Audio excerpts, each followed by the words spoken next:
Bonjour à tous, chapitre 9, structure des espèces chimiques organiques. Ce chapitre, il s'inscrit dans le thème 5, qui concerne les espèces chimiques organiques. Donc, qu'est-ce qu'on entend par espèces chimiques organiques? Organique, c'est pour le fait que ces molécules, en fait, elles sont constituées majoritairement d'atomes de carbone, comme vous voyez ici, et d'hydrogène. C'est ça qu'on appelle espèces chimiques organiques. Donc, on va parler de leur structure, à savoir comment on peut les représenter, comment on peut les nommer et comment on peut, en partie, déterminer leur structure avec des méthodes expérimentales. Ça, c'est l'objectif global du chapitre. La première partie, elle va consister à essayer de représenter les molécules qui constituent ces espèces chimiques organiques et de nommer ces molécules. Première petite partie, les représentations. Alors, les représentations de molécules, on en a déjà vu. Jusqu'à maintenant, vous en avez déjà vu plusieurs. Donc déjà, on peut utiliser des modèles moléculaires ici pour représenter les molécules. On avait vu dans un TP, on avait utilisé des petits logiciels pour pouvoir modéliser les molécules. Et il y a aussi les modèles moléculaires, vous vous souvenez, avec les petites boules de couleur là pour représenter les molécules. Donc, petite précision, les atomes de carbone sont souvent représentés en noir, les atomes d'oxygène en rouge, les atomes d'hydrogène en blanc, etc. Et on représente les liaisons entre ces différents atomes par soit des traits que l'on dessine dans l'espace avec les logiciels, soit des petits bâtons qui modélisent donc ces liaisons. Alors, dans le plan, il y a plusieurs façons de représenter les molécules. Dans le plan, c'est-à-dire sur votre feuille par exemple, voilà, on ne s'intéresse pas aux 3 dimensions, mais juste 2 dimensions. On avait vu qu'il y avait la formule brute, donc ça vous l'avez vu en seconde, on n'en a pas vraiment reparlé cette année, mais la formule brute qui récapitule juste en fait le nombre à chaque fois d'atomes de carbone, d'hydrogène, d'oxygène, d'azote, etc. Donc ça récapitule le nombre de chaque atome contenu dans la molécule. Donc, ça nous donne pas trop d'informations, ça nous donne juste le nombre de chacun des atomes. On a vu cette année la formule de Lewis, la représentation de Lewis de la molécule. Donc je vous rappelle, on a vu ça dans le chapitre 6. Dans cette représentation de Lewis, il y a des doublets liants, des doublets non liants et des atomes. Les atomes, on les représente par leur symbole atomique. Donc ce qui est inclus en fait dans le symbole de l'atome, c'est à la fois l'atome en lui-même et juste ses électrons de cœur. Autour de l'atome, on va représenter ses électrons de valence. Donc, ces électrons de valence sont regroupés par paires. C'est pour ça qu'on appelle ça des doublets. C'est une paire d'électrons. Soit ce sont des électrons de valence qui sont rassemblés par paires et donc qui forment des doublets non liants. Non liants, ça veut dire que c'est relié à rien d'autre. Donc, ces doublets non liants, on les met juste autour de l'atome. Comme ici, autour de l'oxygène, vous avez 2 doublets non liants, un en haut, un en bas, qui représentent chacun 2 électrons de valence d'atomes d'oxygène. Ensuite, les électrons de valence vont former aussi des doublets liants. Donc, ça veut dire qu'ils vont être liés à d'autres atomes autour de l'atome que l'on considère. Toujours sur l'oxygène, ici, vous voyez qu'il y a un électron, ici, de valence, qui est relié à un autre électron de valence, celui du carbone. Et donc, ces 2 électrons de valence-là vont former un doublet liant, qui relie l'atome de carbone et l'atome d'oxygène. Donc pour récapituler, vous avez le symbole de l'atome et tout autour de lui ces électrons de valence qui sont représentés par des doublets. Donc je vous conseille de vous rappeler que l'atome d'oxygène comporte 6 électrons de valence. Je compte 1, 2, 3, 4, donc 4 dans les doublets non liants, plus 1 ici qui est relié avec l'hydrogène, et 1 ici, qui est relié à l'atome de carbone. Donc ça fait bien en tout 6 électrons de valence. Pour l'atome de carbone, lui, 4 électrons de valence. Et à chaque fois, de façon très générale, il partage ces 4 électrons de valence. Il a très rarement des doublets non liants autour de lui. Lui, il fait la plupart du temps 4 liaisons, ou alors voire des doubles liaisons. Donc 1, 2, 3, 4 électrons de valence, à chaque fois partagés avec d'autres atomes. L'atome d'hydrogène, c'est pas compliqué, il a 1 électron de valence. Et qu'il partage aussi toujours. Donc ça, ce sont des petits rappels sur les formules de Lewis. La formule de Lewis, on l'appelle également formule développée. Alors, Vous allez comprendre tout de suite pourquoi développer, parce qu'il existe également une formule qu'on appelle semi-développée. Donc ça, c'est la nouveauté de ce chapitre-là, que vous ne connaissiez pas. Vous avez la formule développée, c'est la formule de Lewis classique qu'on a déjà vue auparavant. Pour aller plus vite, parfois, on les représente sous forme de formule semi-développée. Donc c'est le même principe que la formule de Lewis. On représente également les atomes par leur symbole atomique. On représente des doublets non liants, ici des doublets liants. La seule chose qu'on ne représente pas, ce sont les liaisons hydrogènes. Vous voyez, ici par exemple, pour l'éthanol, le carbone, le premier carbone ici, forme 3 liaisons avec 3 atomes d'hydrogène différents. Eh bien, on ne représente pas ces 3 liaisons, donc ces 3 doublets liants. On va simplifier cette écriture-là en écrivant juste CH indice 3. Le 3 symbolise 3 atomes d'hydrogène. Ça veut dire que l'atome de carbone est relié à 3 atomes d'hydrogène. Ensuite, on rajoute la liaison carbone-carbone, puisqu'on n'a pas dit qu'on les enlevait, les liaisons carbone-carbone, on les garde. Donc, cette liaison-là, c'est un doublet liant entre l'atome de carbone ici et l'atome de carbone ici. Pour être un peu plus rigoureux, on aurait pu mettre le H3 ici, tout à gauche. Comme ça, on verrait bien que la liaison ici, elle relie bien cet atome de carbone-là et cet atome de carbone-là. C'est ce doublet-là. Ensuite, ici, j'enlève encore une fois les liaisons carbone-hydrogène. J'enlève cette liaison-là, et je mets à côté du carbone H indice 2. Bah oui, puisque le carbone est relié à 2 atomes d'hydrogène, donc H indice 2 pour 2 atomes d'hydrogène. Donc ça veut dire que le carbone est relié à 2 atomes d'hydrogène. Ce doublet-là symbolise la liaison entre l'atome de carbone et l'atome d'oxygène. Ensuite, ici, vous voyez, il y a encore une liaison entre un atome d'hydrogène et cette fois-ci un atome d'oxygène. Donc, cette liaison, on ne la représente pas non plus. On ne représente pas toutes les liaisons entre l'atome d'hydrogène et les autres atomes. Donc, on rapproche juste l'atome d'hydrogène de l'atome d'oxygène, en enlevant ce doublet liant ici. Donc vous, ce que vous êtes censé savoir faire, c'est de passer d'une formule à une autre, et inversement. Donc si on vous donne la formule développée, il faut savoir écrire la formule semi-développée, et inversement. Autre petit exemple, le fructose. Donc, ici vous avez la formule développée, la formule de Lewis du fructose.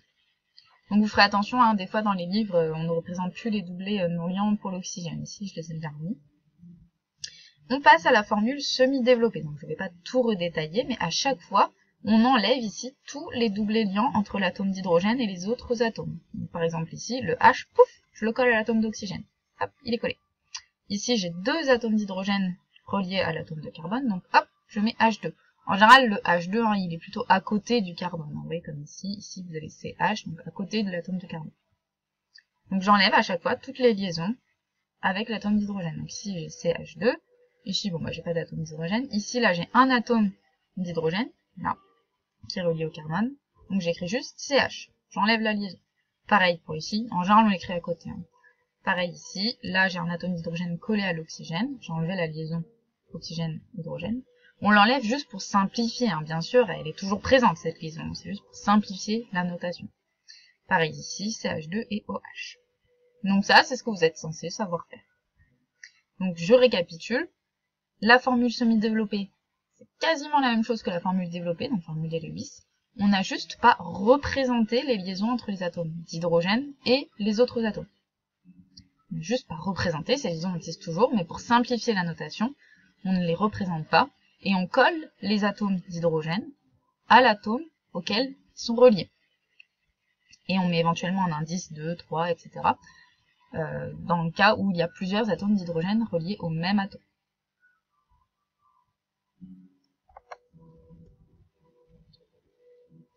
On passe à la suite. Donc, les molécules peuvent avoir des groupements d'atomes en commun. Par exemple, le groupe OH peut être présent dans une molécule et également dans une autre, etc. Donc en fait, ce sont des groupes d'atomes qu'on appelle des groupes caractéristiques ici. Donc un groupe caractéristique, c'est un groupe spécifique d'atomes qui sont reliés entre eux et qu'on retrouve en fait dans plusieurs molécules qui ne sont pas les mêmes, dans différentes molécules. Et toutes les molécules qui possèdent le même groupe caractéristique font partie d'une même famille chimique.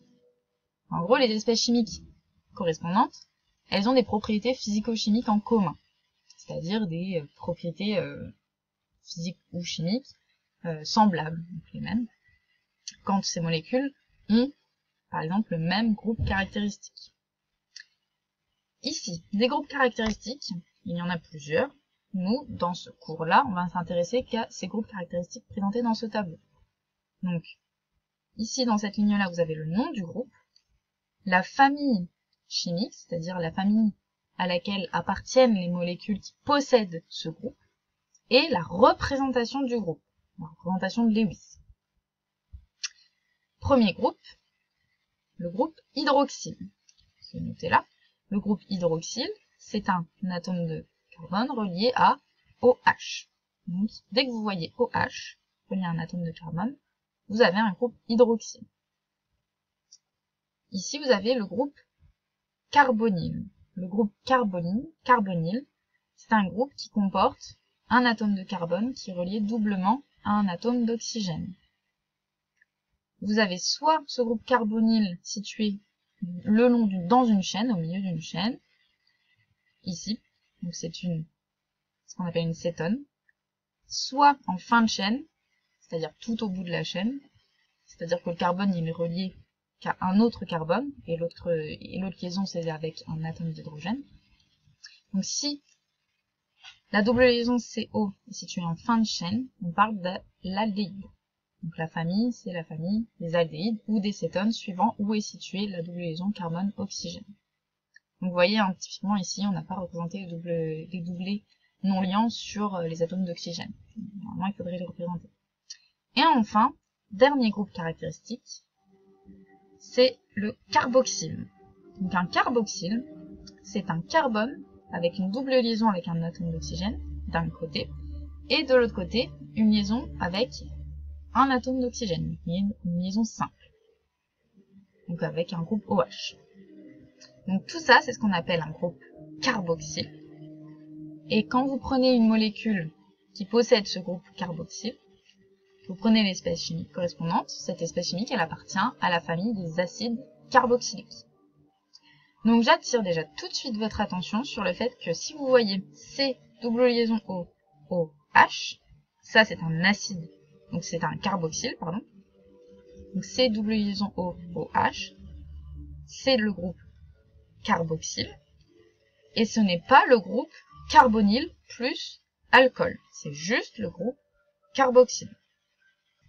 Donc pour entourer les groupes caractéristiques, vous entourez toujours le plus grand nombre d'atomes.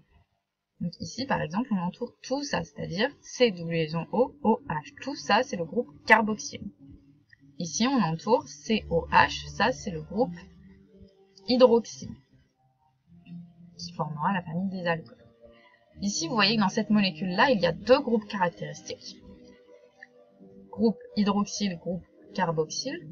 Donc la molécule, a priori, n'appartient pas à une seule famille chimique, puisqu'elle possède deux groupes caractéristiques différents. En général, on dit que la molécule appartient à une famille chimique quand elle possède juste un seul groupe caractéristique. Quand je vous parlais de famille chimique et de propriétés physico-chimiques en commun, par exemple, si on prend la famille des alcools, donc qui possède un groupe hydroxyle, COH, cette famille de molécules, en fait, ont par exemple comme propriété commune la volatilité. Ils sont assez volatiles, c'est-à-dire que les alcools, qui sont en général à l'état liquide à température ambiante, s'évaporent très facilement. En fait, on a une température d'ébullition assez basse. Ça, c'est un exemple. Par exemple, l'éthanol, hein, typiquement, s'évapore à température assez basse. Et ils sont également inflammables. Donc, les alcools sont en général des combustibles, ils sont plutôt inflammables. Donc ça, c'est une autre propriété physico-chimique que les alcools ont en commun. Voilà pour les groupes caractéristiques et les familles de composés, familles chimiques. Donc c'est bien bon, on sait représenter les molécules, on sait les regrouper en différentes familles. Maintenant, on va voir comment on peut les nommer. Pour les nommer, nous, on va s'intéresser juste aux noms de molécules qui possèdent un seul groupe caractéristique. Donc, ce qui est limité là dans cette partie-là. Alors, donc déjà, Quand on parle de molécules organiques, souvent ces molécules elles possèdent ce qu'on appelle une chaîne carbonée, c'est-à-dire une chaîne de carbone reliés les uns avec les autres. Souvent on les représente en zigzag comme ça. Donc, par exemple, ici, là, vous avez ici 3 carbones. Donc la chaîne carbonée, elle possède 3 carbones. Donc les types de chaînes, il existe 3 types de chaînes carbonées. La chaîne linéaire, vous voyez bien, ça va un seul zigzag comme ça. Donc les carbones, ils sont reliés au plus à 2 autres carbones. Une chaîne ramifiée. Donc une chaîne ramifiée, c'est par exemple, ici vous avez des carbones, donc la chaîne principale comme ceci, et à un carbone de la chaîne est relié un autre carbone. Donc ça va faire une petite ramification, comme sur les arbres, les branches des arbres par exemple. Donc vous avez le tronc d'arbre qui va être votre chaîne principale, donc ça va être la chaîne carbonée, le tronc d'arbre, et les ramifications, ça va être toutes les branches qu'il y a sur le tronc d'arbre. Donc ça va être des ramifications, toutes les branches sur le tronc d'arbre. Et le troisième type de chaîne, c'est la chaîne cyclique. Et bien la chaîne cyclique, c'est quand les carbones, à un moment donné, ils vont se rejoindre pour former un cycle. Ça va faire quelque chose de fermé.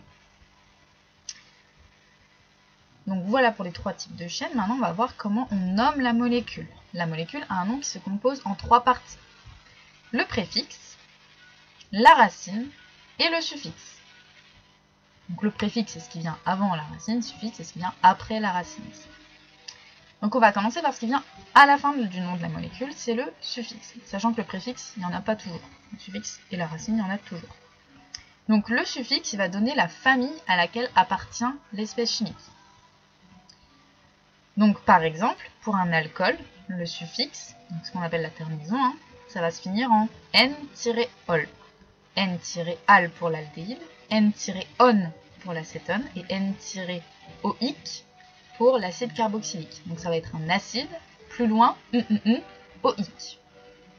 Le petit N là qu'il y a à chaque fois, ça indique la position du carbone sur lequel est positionné le groupe caractéristique.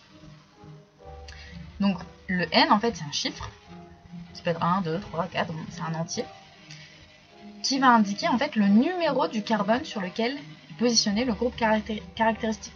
Donc, par exemple, si vous avez l'acétone, donc une double liaison avec un oxygène, il faut regarder quel est le numéro du carbone qui comporte cette double liaison avec l'atome d'oxygène. Pourquoi je vous parle de numéro? Tout simplement parce que la chaîne carbonée, en fait, la chaîne principale, on va la numéroter. Carbone numéro 1, carbone numéro 2, numéro 3, numéro 4, etc. Si la molécule elle ne possède pas de groupe caractéristique, on dit que c'est un alcane. Les alcanes vont finir par le suffixe d'un alcane, c'est juste le -e, c'est tout. Donc c'est pas al, pas on, pas oïque, c'est juste e. Donc tout ça, ça nous mène à la racine, qui nous en dit long sur la molécule.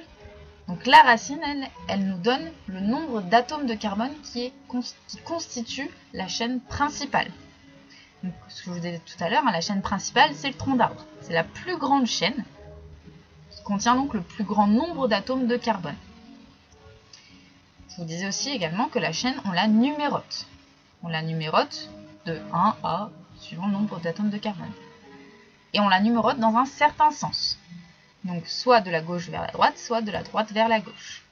Pour savoir le sens, on regarde le numéro de l'atome de carbone portant le groupe caractéristique. Il faut que ce numéro soit le plus petit possible. Donc si on a le choix entre 2 et 4, eh bien on prend le sens, donc 1, 2, 3, 4, 5, 6, de manière à ce que le groupe caractéristique soit situé sur le carbone numéro 2 par exemple, et pas numéro 4. Ça c'est pour savoir dans quel sens on numérote la chaîne. Et pour nommer la racine elle se nomme différemment suivant le nombre d'atomes de carbone présents dans la chaîne principale. Donc, par exemple, si vous avez un seul atome de carbone, la racine va contenir ce mot méthane. 2 atomes de carbone, ça va être éthane. 3 atomes de carbone, propane, etc. Donc là, je vous ai mis jusque 10 atomes de carbone, on pourrait aller plus loin, mais c'est ça. Ce tableau-là, il n'est pas à connaître. Vous, ce que vous devrez savoir faire, j'y reviendrai tout à l'heure, c'est juste expliquer le nom d'une molécule. Vous ne devez pas savoir nommer une molécule, mais juste expliquer pourquoi la molécule elle est nommée comme ça. C'est pour ça que je vous dis que ce tableau-là, vous ne devez pas le connaître, puisque vous devez juste savoir relier en fait le nom de la molécule à la molécule, sa représentation de Lewis. Et enfin, le préfixe, je vous disais, il n'est pas toujours le présent, le préfixe. C'est dans le cas où la chaîne est ramifiée. Donc, dans le cas où la chaîne principale, notre tronc d'arbre, a des branches. Donc, cette ramification, ça va être des groupes, enfin, ça va être un groupe alkyle. Ce qu'on appelle un groupe alkyle, c'est une chaîne carbonée, en fait. Une chaîne de carbone-hydrogène. Si, par exemple, dans la branche, donc dans la ramification, il y a un seul atome de carbone. Donc, vous imaginez, vous avez une chaîne principale avec plein d'atomes de carbone reliés les uns aux autres. Et sur un des atomes de carbone, donc un de ces atomes de carbone va être relié à un autre atome de carbone, donc un groupe CH3. Dans le préfixe, vous allez rajouter le mot méthyle. Et il faudra aussi préciser la position de ce méthyle, de ce groupement CH3. Donc, ce groupement, il va être positionné sur un des atomes de carbone de la chaîne principale. Donc, si par exemple il est positionné sur l'atome de carbone numéro 2, eh bien on écrira 2-méthyle. Si c'est un groupe comprenant 3 atomes de carbone, donc vous imaginez, hop, chaîne principale, sur par exemple le carbone numéro 3, on a rajouté CH2, CH2, CH3, hop, 3 atomes de carbone. Et bien dans ce cas-là, on a un groupe propyle qui est positionné sur le carbone numéro 3. Donc on écrira 3-propyle. 3-propyle. Pour mettre tout ça au clair, des exemples, bien évidemment. Donc un exemple déjà d'une molécule qui ne possède pas de groupe caractéristique. La première étape, si on devait chercher à nommer cette molécule, il faut déjà déterminer la chaîne la plus longue, notre tronc d'arbre. Alors ici, où est le tronc d'arbre? En fait, vous voyez, il est couché. C'est pas toujours le cas. Il faut se méfier de ça. Des fois, c'est pas le cas. Des fois, le tronc d'arbre, ça aurait pu être ça, par exemple. Donc ici, on regarde, on compte le nombre de carbone. Donc là, vous voyez que c'est la formule semi-développée de la molécule. Hein. Et on compte le nombre de carbone qui est dans la chaîne principale. Donc là, j'en ai 1, 2, 3, 4, 5, 6. Bon, 6 atomes de carbone. Si j'avais pris celle-là, 1, 2, 3, 4, 5. Ah, 5 c'est plus petit. Donc ça, c'est pas la chaîne principale, c'est pas le tronc d'arbre. Il faut vraiment prendre la chaîne carbonée qui comporte le plus d'atomes de carbone possible. Donc ici, 6 atomes de carbone. Là, je me dis, 6 atomes de carbone. Donc ça me fait penser à la racine du mot, ici en vert. En gris, pardon. Dans le tableau, on voit racine, 6 atomes de carbone. Ah, hexane. Donc ici, le AN ici devrait être en gris aussi. Hein, donc c'est hexane. Je vous ai dit, la terminaison, donc le suffixe pour un alcane, c'est-à-dire une molécule qui ne possède pas de groupe caractéristique, c'est un E. Bon, alors j'ai ma racine, hexane, et je rajoute le E, la terminaison, pour une molécule qui ne possède pas de groupe caractéristique. Donc je répète, hexane, 6 atomes de carbone dans la chaîne principale, E, terminaison d'un alcane. Ensuite, la chaîne principale est numérotée. On la numérote de manière à ce que les groupes situés sur les ramifications aient un numéro, enfin, soit accroché à un atome de numéro le plus petit possible. Donc admettons, je numérote 1, 2, 3, 4, 5, 6, donc de la gauche vers la droite, et je regarde. Le premier groupe, la première ramification, est située sur le carbone numéro 2. La deuxième, elle est située sur le carbone numéro 4.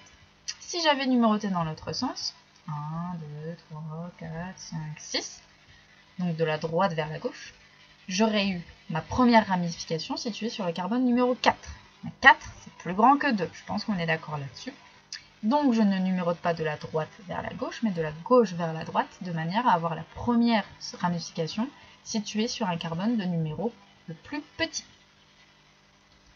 Donc ça, on fait beaucoup des choses. Donc, tout ça, ça va constituer en fait le préfixe. Toutes mes ramifications là vont constituer le préfixe.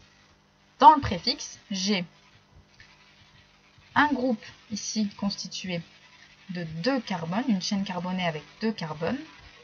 Hop, on regarde un petit tableau. 2 carbones, c'est un groupe éthyle. Bon, très bien. Donc un groupe éthyle qui est situé sur le carbone numéro 4. Bon, alors j'écris 4-éthyle. Là, j'ai un groupe méthyle situé sur le carbone numéro 2. Je revérifie. Hein, c'est ça. Un carbone, méthyle, bah, c'est bien ça, puisque ce groupe-là, il ne comporte qu'un seul carbone. Donc 4-éthyle-2, méthyle, hexane. Ici, groupe éthyle situé sur le carbone numéro 4. Groupe méthyle situé sur le carbone numéro 2. Hexane pour 6 atomes de carbone dans la chaîne principale. Et E, terminaison d'un alcane. Voilà, c'est ça qu'il faut savoir faire. Savoir expliquer chaque morceau du nom de la molécule. Ici, je ne vous précise pas, enfin ça vous n'êtes pas censé le savoir, mais en fait on écrit déjà le groupe éthyle et pas le groupe méthyle. Parce qu'en fait, on écrit les groupes des ramifications dans l'ordre alphabétique. Vous voyez, éthyle, ça commence par un E, méthyle par un M. Ben, on écrit déjà éthyle et après méthyle. Voilà. Ça, vous n'êtes pas censé savoir. Ensuite, un exemple avec un groupe caractéristique cette fois-ci. Ici, on repère tout de suite groupe caractéristique cétone. Ici, si j'avais eu un OH, là, à la place du CH3, si j'avais eu un OH, tout ceci aurait formé un groupe carboxyle. Ok, donc ça n'aurait pas été une cétone plus un alcool, ça aurait été un carboxyle. Donc là, j'ai pas de OH, donc c'est bien un groupe carbonyle. Groupe carbonyle, famille cétone.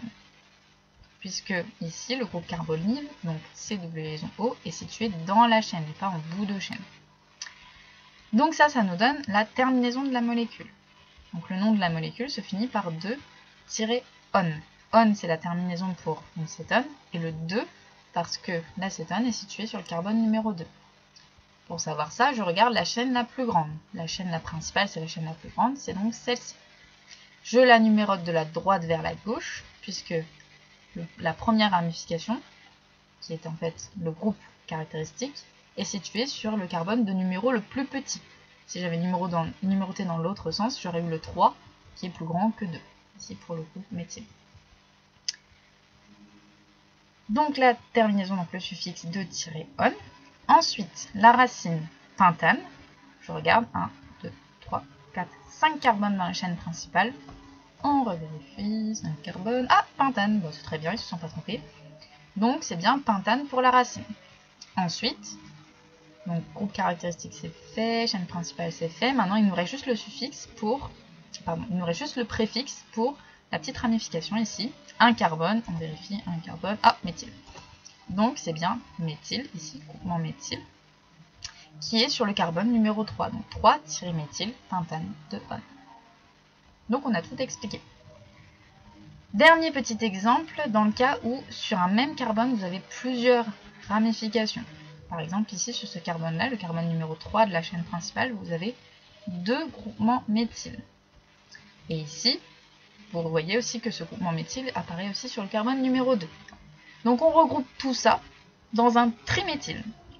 2, 3, 3, triméthyle. On sépare les positions, les groupements par des virgules, et on ajoute le tri pour signifier qu'il y a 3 groupements méthyle.